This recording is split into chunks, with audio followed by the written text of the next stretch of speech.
Si, bonjour, petite introduction, peut-être le lien avec. Je voudrais en quelques mots, puisque je suis un homme de la construction, j'ai fait professionnel dans le monde dans le bâtiment, dans les ouvrages d'art.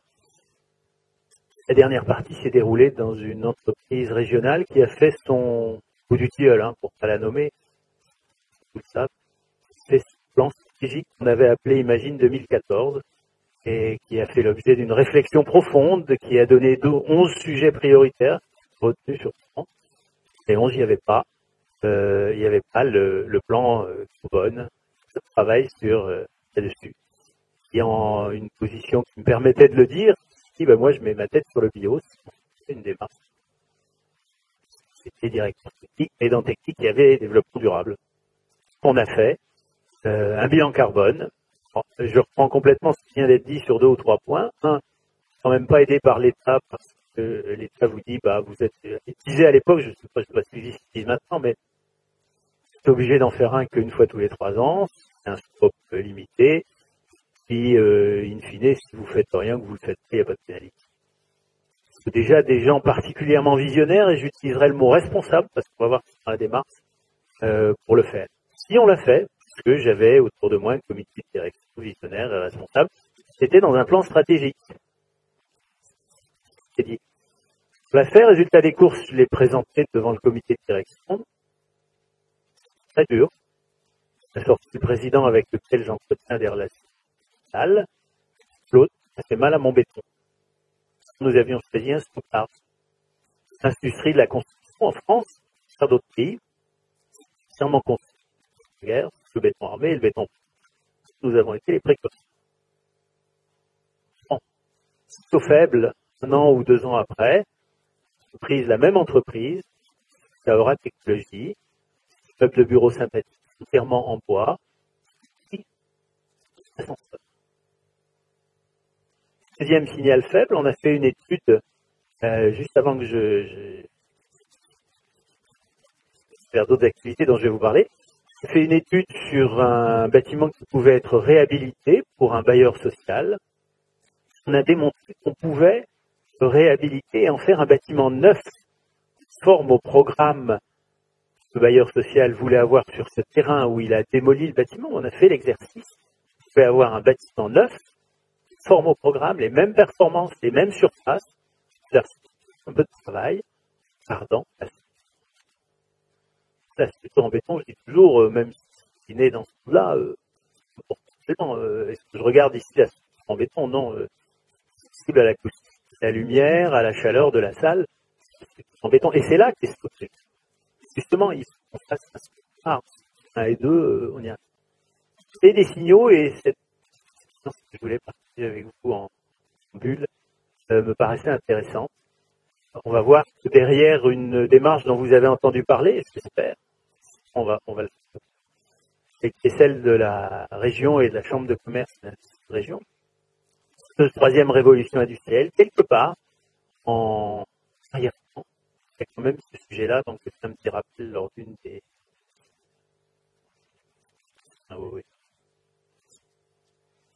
D'abord un petit contexte. Le contexte c'est celui-là, vous le connaissez.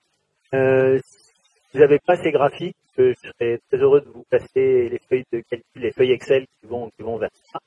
Et un parterre de professionnels comme vous, on peut le dire. On peut pas le dire devant tout le tour, je ne le dis pas devant tout le monde. Mais bon, si on continue, on est parti pour beaucoup plus de 2 degrés. Beaucoup plus de 2 degrés, ça peut aller jusqu'à 5 degrés à cet endroit de la Terre. Ce graphique est extrêmement intéressant puisqu'il montre je ne pourrais pas dépasser, j'ai mis la barre rouge là, émettre les 13 années qui viennent plus de 500 gigatonnes. Sans que on a émis très récemment, les 12 dernières années, 380 gigatonnes, alors, un peu moins de 30 tonnes par an. J'ai entendu des chiffres qui sont autour de 40. Le paysage n'est pas très heureux.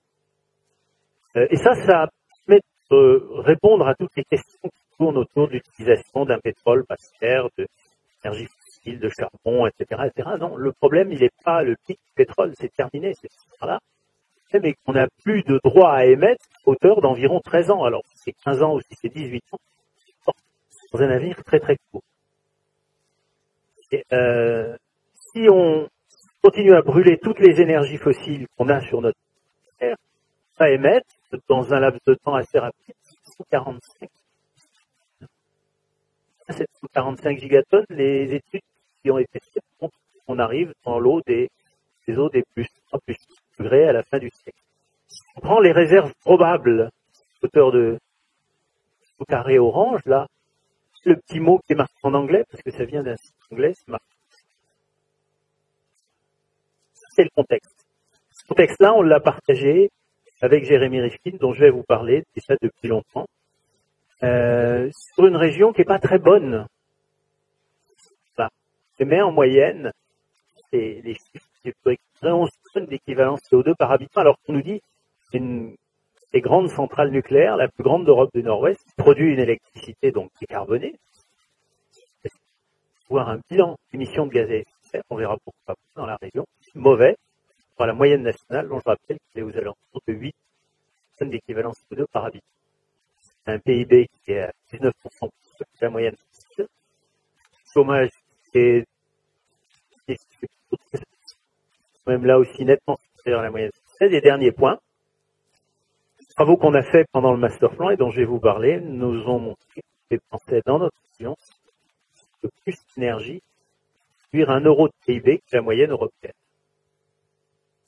C'est extrêmement fragile, l'industrie est fragile à l'augmentation du prix de l'énergie. Augmentation dont on pense qu'elle va arriver, dont on a les premiers indices. C'était au cœur du dispositif initial, de la réflexion initiale, hein, sur une région très dense, très industrialisée. C'est un petit peu de là qu'on est parti et que la CCI et la région pour lancer cette démarche. Dont je vais vous parler en grande période, la première qui est celle de l'année dernière, 2013, j'ai écrit ce master avec beaucoup de monde, on va parler, et puis 2014, qu'est-ce qui se passe? Est-ce qu'on rentre dans une révolution industrielle ou est-ce qu'on est dans une année de transition? Terme beaucoup employé en ce moment. D'abord, 2013, écrire le master plan de Rifkin, c'est quelqu'un que j'ai rencontré à un moment où je travaillais sur un programme de recherche et développement sur l'efficacité énergétique du bâtiment. Un programme qui a été lancé. On m'a fait rencontrer quelqu'un que je connaissais. Il avait à l'époque 3 piliers dans sa démarche qu'il appelait déjà la 3e révolution industrielle. Le développement des énergies renouvelables distribuées, c'est ce qu'il appelle those in my backyard, en anglais, celles qui sont dans le fond de mon jardin. Il y a du soleil, il y en a pour l'année. Il peut y avoir de la biomasse. Les réseaux intelligents, on parlait déjà à l'époque, et le stockage, et Rifkin c'est toujours fait beaucoup. Du stockage par l'hydrogène, on verra qu'on a des idées cohérentes, mais un petit peu différentes. Il parlait peu, mais c'est comme ça qu'on s'est rencontrés de la production dans les bâtiments. Il y a 7 ans. On commençait juste, très vite, c'est juste imaginer qu'on peut faire des bâtiments d'énergie positive. Tout début. Que là-dessus que je travaillais, c'est comme ça qu'on et à l'époque, il parlait de mobilité hydrogène. On sait que c'est un petit peu compliqué, ça doit être hydrogène. Maintenant, il parle beaucoup plus de mobilité électrique. Vous vous souvenez du premier graphique que j'ai montré? C'est un point qu'on a beaucoup partagé. Oui. On nous est compté les actions que vous pouvez avoir d'entreprise, pour moi, l'image d'une responsabilité, de même qu'une entreprise du bâtiment aujourd'hui responsable aux accidents de son personnel, responsabilité de faire un bilan carbone et d'impacter son mode de fonctionnement par un bilan carbone, une entreprise, elle me paraît intéressante de la RSE. Alors, c'était décidé de faire ça. Il y a eu deux grandes thématiques. Vous voyez qu'elles sont assez intéressantes dans le contexte de notre journée de travail. C'est d'abord s'accorder, alors au niveau de la région, une vision long terme d'une économie décarbonée. Terrain, démarche. Deuxièmement, s'engager dans cette transition énergétique, sociale, économique, en faisant des opérations. Permettant de créer de l'activité, de l'emploi. Et deux sujets vraiment fondamentaux qu'on a eu toujours en tête dans le déroulé de l'année 2013. Le déroulé de l'année 2013, il est résumé par cette slide. Je pense que c'est un travail commun entre les centres de commerce, le travail économique, le politique. C'est une des composantes fondamentales de cette démarche. Justement, c'est un socle de travaux antérieurs. Il y a beaucoup de travaux, il y a des projets qui existent déjà. C'est pas parti de rien. Ces travaux, d'ailleurs, ont été suivis et transmis. Implication au plus haut niveau. Je ne manque jamais de rappeler que deux hommes qui sont là, le président Percheron et le président Vasseur, le président de la région et président de la chambre de commerce de région, sont impliqués et s'impliquent encore aujourd'hui. Toujours. Le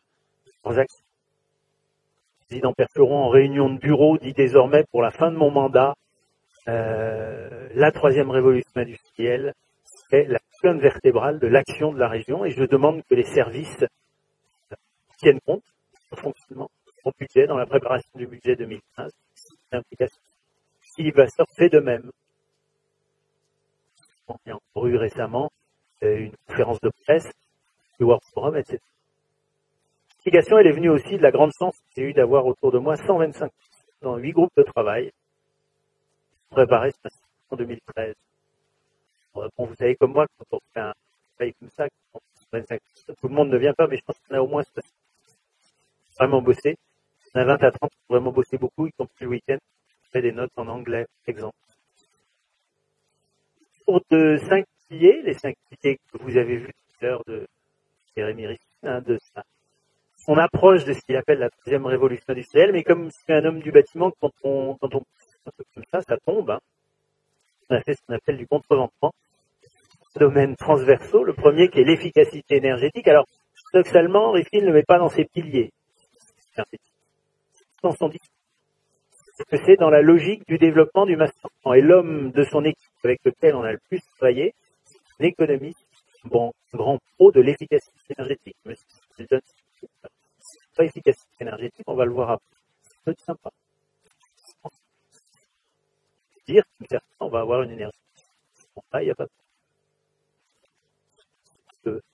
Et puis deux sujets sont présents en filigrane. Quand on lit bien les bouquins de Rifkin, ça y est, quand il ne fait pas un support de sa démarche, dont nous avons voulu faire un point sur sa démarche, et nous pensons que c'est aussi extrêmement important, c'est l'économie de la fonctionnalité, l'économie. On va résumer rapidement l'image de l'hémicycle où c'est dans le séminaire des 13, 14, 15 mai 2013, hein, on est en 2013, là, c'est où Rifkin c'était le dernier jour. Déroulé en 9 mois. C'est un plaisir de travailler avec des gens comme ça. Au début, Rifkin a dit 9 mois. On a fixé la date du séminaire. On a fixé la date du pasteur du World Forum où il allait être présenté. Ça s'est décidé en Noël et Nouvel An, disons en janvier 2013. Le séminaire aurait lieu les 13 et 17. La présentation serait faite le 25 octobre avec des étapes intermédiaires très respectées au jour le jour. Un jour, Rifkin m'appelle et me dit « Ouais, tu travaillais mes experts beaucoup plus que ce que j'avais prévu. Il va falloir que je les paye. » En bon français, je réagis « Bon, il va me demander du supplément. » À la phrase d'après, il m'a dit « non, je le prendrai sur mes horaires. » Ce qui n'est pas cher. Moi, tout ce que vous avez pu lire dans la... Le travail qu'on a fait avec lui, c'est rien du tout par rapport au coût, enfin le coût du travail qui a été fait avec lui, c'est rien du tout par rapport au coût d'une campagne de publicité. Vous aurez amené la même image. On aurait simplement eu l'image, hein, on n'aurait pas eu le fond. C'est l'équivalent de 2 ingénieurs pendant 1 an. Dire que ce sera pour aujourd'hui, c'est pas cher. C'est dur. Là où ça a changé, là où on l'a vachement perturbé, Rifkin, c'est qu'il y avait l'habitude de faire des master plans dans les données économiques, des données techniques, d'une ville ou d'une agglomération, région, on a fait beaucoup de régions. C'est bien ce qu'on a fait jusqu'au 20 mars. Là, le 20 mars, j'ai eu un mot me disant c'est OK, j'ai tous les éléments pour travailler. Bon, il faisait ça, les autres master plans, et 2 mois après, il revenait, disant, Moïse, en haut du mont Sinaï, qui pose les tables de la loi, lui, qui posait le master plan. Ça va pas être comme ça ici. On a dû lui dire et lui expliquer, j'ai dû œuvrer en ce sens, avoir des échanges entre nos 125 personnes, nos 8 groupes de travail et ces experts. C'est plus ça, son mode de fonctionnement. Ça a perturbé aussi la façon dont il envisageait le séminaire. Comme intelligent, il a accepté le challenge, là où j'ai fait travailler ces experts un petit peu différemment d'habitude, où nous avons fait travailler ces experts. Ça s'est conclu par un séminaire qui, le 15 mai matin, a permis aux groupes de travail de rendre leur copie après avoir travaillé ensemble pendant 48 heures dans les mois qui ont précédé.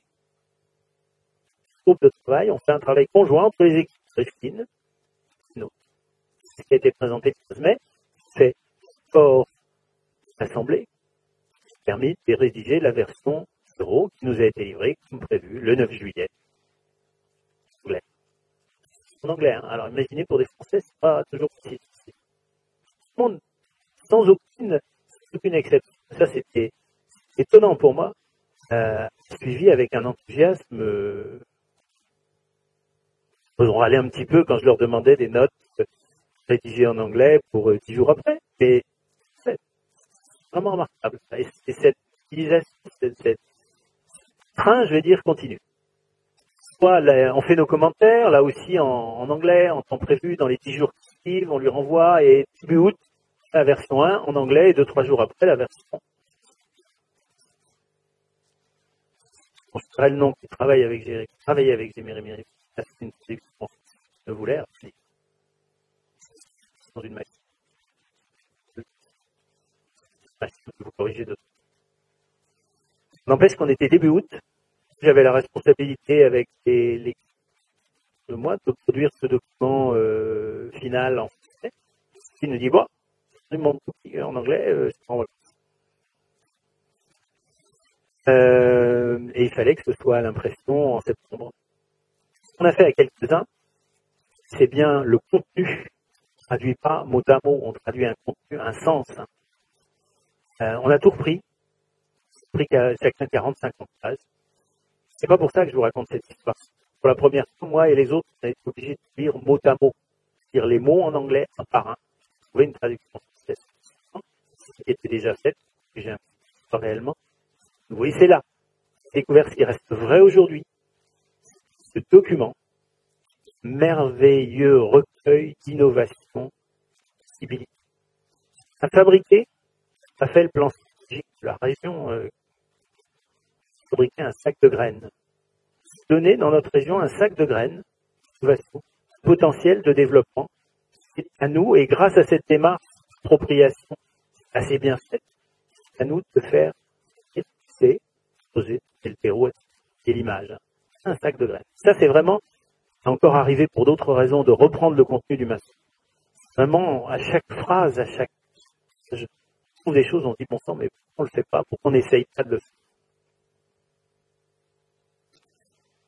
Alors, on passe à 2014. Donc oui, j'ai pas dit, le master plan a été présenté le 25 octobre.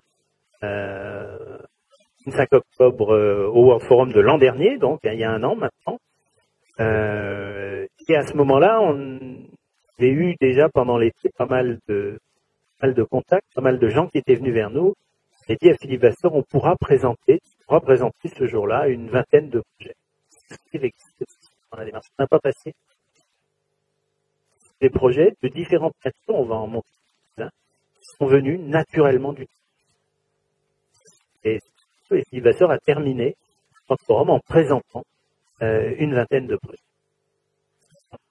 On passe maintenant à 2014. 2014, ce que je vais vous présenter, c'est la feuille de route de la région, puisque maintenant je travaille sur cette liste au conseil régional. C'est nécessaire qu'on avait le sac de graines, mais pour faire pousser l'arbre, et ne peut pas donner les graines comme ça à n'importe qui.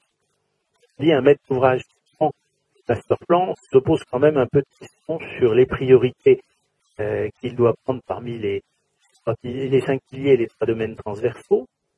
D'ailleurs, on a bien eu conscience qu'il fallait mobiliser des financements, on n'allait pas faire quelque chose de différent business as usual, comme je dis souvent, hein, sans trouver des financements et sans accompagner ces projets, puis assurer un pilotage et un suivi d'ensemble de façon à être capable de rendre compte. C'est bien de lancer une grande démarche comme ça, mais c'est un peu comme le bilan carbone, il faut voir après.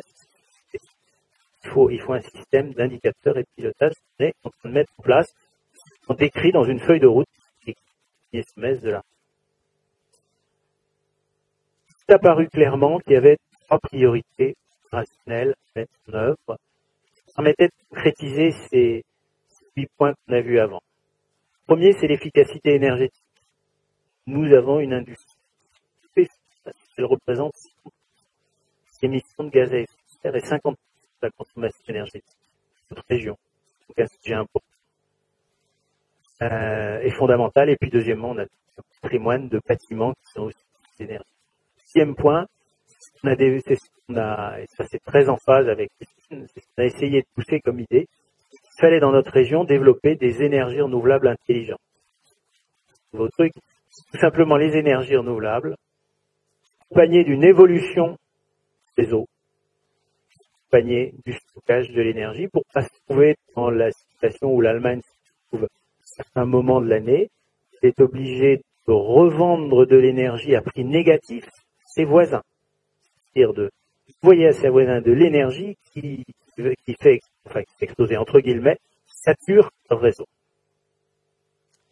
Une démarche progressive, mais Rifkin insiste sur beaucoup l'aspect systémique, l'aspect transversal des différentes actions. Là. Les 2 courbes qui sont à droite, je vais les commenter, c'est un choix. Choix fondamental du master plan. Pas en faire d'autres. Pour ça, dans des débats polémiques, je dirais que c'est plutôt le choix de M. Mestralès, vous savez ce qu'il dit, si vous l'avez entendu aux Assises de l'énergie à Dunkerque, le choix de M. Pougliot. L'autre, la énergie, de la région, je ne rentrerai pas dans le débat, mais enfin, ces 2 hommes qui sont à la tête de grande production d'énergie en France, c'est intéressant de voir que leur discussion. La courbe bleue. La courbe bleue, on l'a beaucoup travaillé, c'est la courbe de consommation énergétique ou voulue de la région. On est aux alentours de 160, 150 TWh. Dans une économie qui continuerait à aller de la même façon. Forcément, s'il y a une crise économique, au contraire un boom économique, ça impacte.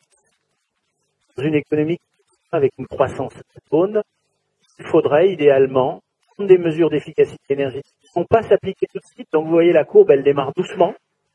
À l'horizon de 5 ans, les effets qu'on peut prendre aujourd'hui, les actions qu'on peut prendre aujourd'hui, un certain nombre de domaines ne produisent pas. Après, il faut qu'elle plonge. C'est là où on gagne, 2030-2035. Je vous rappelle d'autres choses qu'on dit sur 2030-2035. Si on prend cette pente-là, on gagne. Parce qu'après, 2035-2040, on va arriver à pouvoir épuiser toutes les bonnes idées sur les solutions d'efficacité énergétique. Donc ça va devenir de plus en plus dur de gagner les derniers pourcents, le fait de cet atterrissage progressif. C'est une courbe qu'on a travaillé avec Skiptrade. Si on fait ça, on arrive à une ambition qui est un peu supérieure à l'ambition nationale. On l'avait fixé à une réduction de 60%. Avoir des objectifs très ambitieux pour arriver quelque part, on va dire, alors que l'État dit maintenant 50%. Si on fait 60% d'économie d'énergie, d'efficacité, on arrive aux alentours des 64 TWh en 2050. 64 TWh, on démontre, difficulté, mais avec beaucoup de volonté. 80 à 100% fourni par des énergies renouvelables. Un large mix énergétique, et en s'appuyant sur des travaux qui, moi, m'ont convaincu. Parce que quand j'avais vu Rifkin en 2007-2008, j'avais vu, construction intellectuelle comme extrêmement intéressante, très attirante pour quelqu'un qui est dans la technique. Disant, ouais, c'est bien, mais c'est un peu de la science-fiction, il ne faut pas y arriver, etc. Sauf que ce qu'il disait à l'époque, un certain nombre de choses qui sont réalisées. Ça, c'était intéressant. Deuxièmement, le travail qu'on a fait avec ces experts, par exemple le Fraunhofer Institute, probablement le meilleur institut en tout cas dans le domaine de l'énergie solaire en Europe, peut-être au monde, montre que ce développement des énergies renouvelables à l'horizon 2050 est possible dans notre région. Équivalence avec ce qui se passe dans la région allemande. Le même taux d'ensoleillement. Vous savez pas, mais c'est comme ça. Là-bas, il y a 50% de l'énergie qui est produite par des petits distributeurs des gens comme vous et moi, qui sont mis en coopérative. Le dernier point qu'on a rajouté dans les priorités, c'est une grande région de mobilité, mobilité de biens et matériaux, l'autoroute. C'est la nécessité d'avoir des priorités ou individuelles sur des mobilités alternatives au niveau des biens et matériaux. C'est d'autant plus intéressant que c'est probablement le premier domaine où on peut toucher un sujet que j'aurais pas le temps de développer, c'est le comportemental. C'est le changement de comportement qu'il faut avoir pour entrer dans un monde décarboné, peut-être aussi dans un monde avec un développement économique. Et sur les financements, mobiliser les financements existants, une partie des fonds budget région, maintenant fléchés, deuxième révolution. C'est un appel aussi aux appels au secteur bancaire et aux acteurs habituels du financement public. C'est en relation avec la Caisse des dépôts et consignations actuellement. Le travail de financement, on continue de faire une étroite collaboration avec la CCI et région sur ce travail. C'est d'ailleurs prendre honneur à qui. C'est d'ailleurs la CCI qui a démarré la première. Vous voyez que Philippe Vasseur est banquier aussi. Donc il a proposé quelque chose d'extrêmement intéressant qui devrait se mettre en place. Je dois corriger ma slide, j'avais mis 2015, mais en fait ça doit se mettre en place en novembre cette année. Un livret d'épargne, deuxième révolution industrielle. Contre vous, moi, l'aide de l'argent, un livret d'épargne, deuxième révolution industrielle, ce qui est un rage d'action de crowdfunding aussi, qui commence à prendre leur essor dans notre région, grâce à ce travail qui a été fait là aussi par la CIC. En commun, c'est beaucoup plus compliqué, je ne vous en parlerai pas en détail parce que c'est un travail de technicien, mais ça peut permettre de lever sur dizaines, voire centaines de millions d'euros par an. C'est la création d'un outil spécifique, un fonds qui mélange des fonds privés. Si vous voulez savoir comment ça a été fait, allez voir Londres a fait, London Green Fund. C'est le projet Jessica, donc c'est un projet européen. Savoir qu'à la sortie, il y a des fonds thématiques. Aujourd'hui, on ciblerait des fonds thématiques de l'ordre de 80 millions d'euros. Exemple, développement des énergies renouvelables. Exemple, des énergétiques. Le potentiel, les deux présidents l'ont dit et répété. Quelquefois, au début où ils disaient ça, j'ai un petit peu froid dans le dos. L'argent, il y en a, il n'y a aucun problème pour en trouver. Leurs équipes, et ils ont fait la démonstration qu'aujourd'hui, de l'argent, il y en avait. Il n'y a aucun problème pour en trouver, mais la démarche est en cours. Vu de notre côté, de notre côté, c'est dans le pilotage du projet. Le seul point négatif qu'on a, c'est que ça prend un petit peu plus de temps. Certes, les aura, un petit peu plus de temps qu'on l'aurait souhaité. Côté de Jérémy Rick. On a mis une deuxième mission et qui lui voudrait que ça soit déjà fait beaucoup plus vite. Oui, il a raison. C'est bon. Le travail de suivi de projet, en particulier des grands suivis de projet, on a eu en séance parce que les gens sont venus nous voir en disant oui, mais comment je fais? Non, mais je sais pas. Ce sont les ambitions que je dois mettre sur mon projet. Donc, on est en train de mettre au point des processus de suivi et d'assistance au projet. Je fais sans que ces processus soient réellement écrits aujourd'hui, mais c'est comme ça qu'on les écrit en direct, en fait. Assistance de projet, un grand projet hospitalier actuellement, Val de Lens, dans lequel le programme doit s'écrire pour janvier et on va essayer de les aider. Et une impact de la révolution industrielle sur leur programme. Accessoirement, ce total va citer de la ville de Los Angeles. Vous connaissez le maire, un certain Jean Foucault, qui était le pilote politique. C'est le pilote en personne. Et enfin, terminer avant de passer par quelques slides sur les projets. Structure de coordination, j'ai mis public-privé, c'est entre nous et la Chambre de commerce. Un forum d'orientation qui regroupe un collège économique, un collège politique, un collège social, sociétal avec le Césaire et un collège universitaire de recherche. Le forum d'orientation se finira le 21 novembre. C'est le Parlement de la démarche. Il s'est réuni 3 fois l'an dernier, il s'est réuni 3 fois cette année. Je travaille sur les indicateurs et les tableaux de bord. Et puis une deuxième mission qui est une mission de suivi beaucoup plus légère, très différente, médiatique, avec laquelle on confie à un rapport d'étonnement, on va dire ça comme ça. sur d'étonnement, mais bon. Donc on a travaillé avec lui, on a fait 8 sessions d'une heure le 22 et 23 mai. On va recommencer les 20 et 21 novembre. Ça permet d'ailleurs d'être orienté. Thématique très précise. Qu'est-ce qu'on fait dans la construction? Voilà où on en est par rapport à ce qu'on avait dit l'an dernier. Réaction. C'est le sujet des réseaux intelligents. Le temps des projets, bon, aujourd'hui, c'est une démarche de terrain. Il a été identifié 200 projets, parmi lesquels il y a beaucoup de petits projets qui remontent du territoire, les 200 projets que vous présentez aujourd'hui. Mais ces 3 catégories fondamentales, ce que j'appelle les démonstrateurs, les développements urbains, projets. Universal des démonstrateurs, un exemple, c'est pas de la récupération, c'est un programme qui existait, mais qui se trouve du coup remis en valeur, peut-être un peu accéléré par la démarche. Le premier, c'est le projet GRID à Dunkerque. Le premier Power to Gas en France, qui existe en Allemagne. C'est-à-dire que gaz naturel, vous mélangez un peu d'hydrogène, produit à partir d'électricité verte, un peu parce que la proportion, c'est 10 à 15%, vous verdissez, il met, très utilisé, fait des logements, déplacer les autos.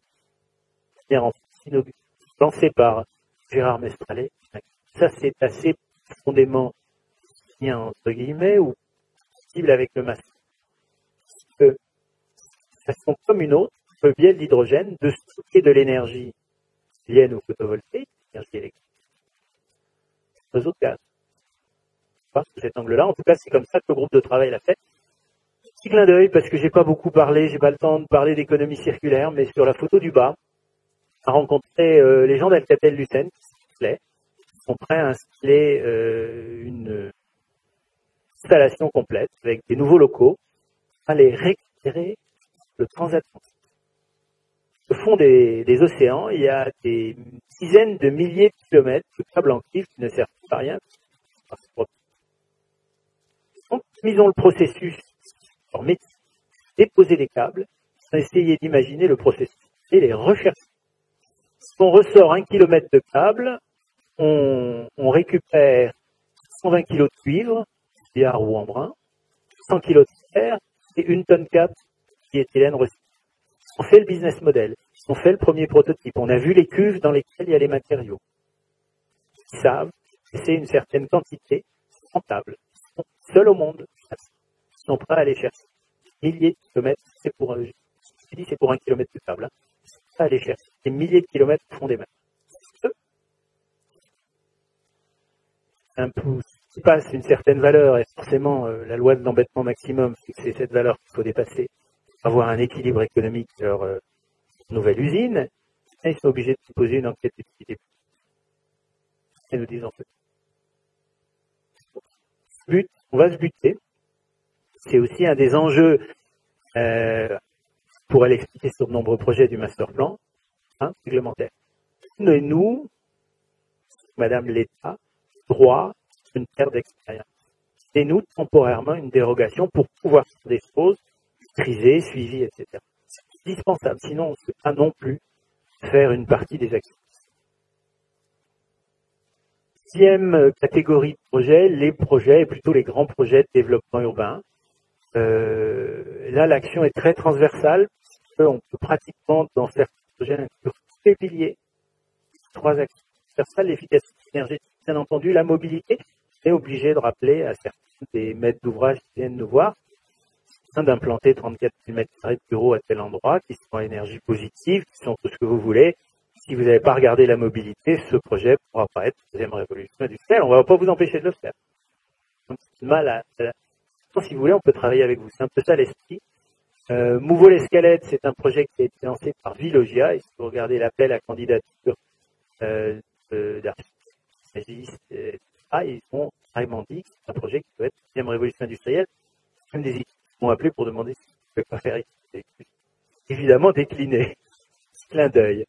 Ne manque pas de projets de développement urbain et à ces spécificités, il y a des projets qui sont vers la mobilité, qui souhaitent mettre en œuvre des réseaux intelligents, de travailler plus sur les énergies renouvelables. C'est intéressant, c'est si on y arrive, et dans le monde de la construction, croyez-moi, c'est pas facile, si on arrive à les faire ensemble, c'est très intéressant.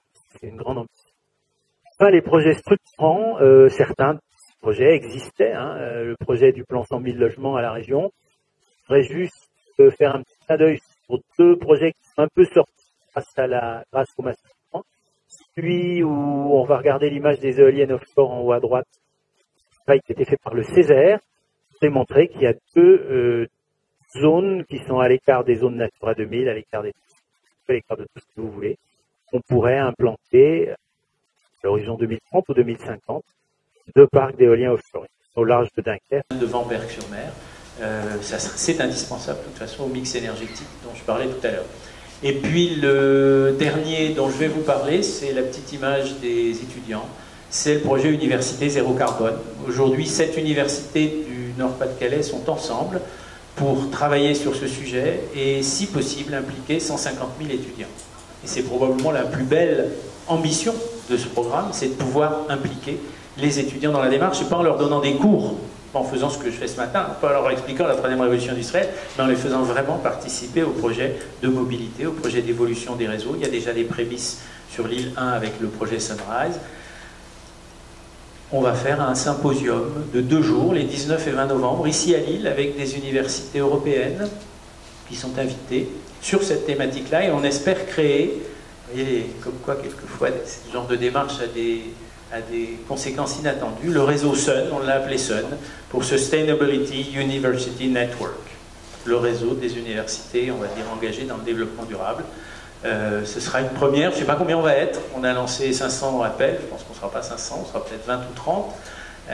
Et les conclusions de ce premier travail, ce sera à la fin des 2 jours. Alors le matin, ce sera de présenter à Jérémy Rifkin, qui est assez intéressé par le sujet, où on en est, et deuxièmement, l'après-midi, de concrétiser ou pas la création de ce réseau d'universités engagées dans cette démarche, en sachant qu'une université, c'est comme une petite ville, avec un avantage, c'est qu'il y a un certain nombre de fonctions qui sont centralisées. Les fonctions d'achat, les fonctions de maintenance, les fonctions énergétiques, les fonctions de réseau sont plus centralisées que dans une ville, et donc elles peuvent rentrer dans une démarche qui serait aussi expérimentalement extrêmement importante par rapport au master plan et la troisième révolution industrielle. Voilà, le master plan, il est écrit, il y a eu 125 personnes, mais il y a eu beaucoup, les 3 hommes qui sont là, hein, Philippe Vasseur, Daniel Percheron, Jérémy Rifkin, qui ont fait preuve de beaucoup d'engagement, de beaucoup de volonté. Une des différences peut-être par rapport à tout ce qui avait été écrit, et qui est un des points les plus remarquables à mon avis, je reviens à mes histoires de petites graines, hein, c'est le contenu innovant. Et on sait tous que l'innovation, c'est peut-être un moyen aussi de sortir d'un certain nombre de difficultés qu'on a actuellement. Voilà, je vous remercie. Je pense que la troisième révolution est en marche dans le Nord-Pas-de-Calais. Il y a beaucoup plus de 125 personnes qui sont aujourd'hui concernées et qui travaillent sur le sujet. Ils sont un peu partout, dans le public, dans le privé. Il ne se passe pas de journée qu'il y ait des choses qui avancent. Merci.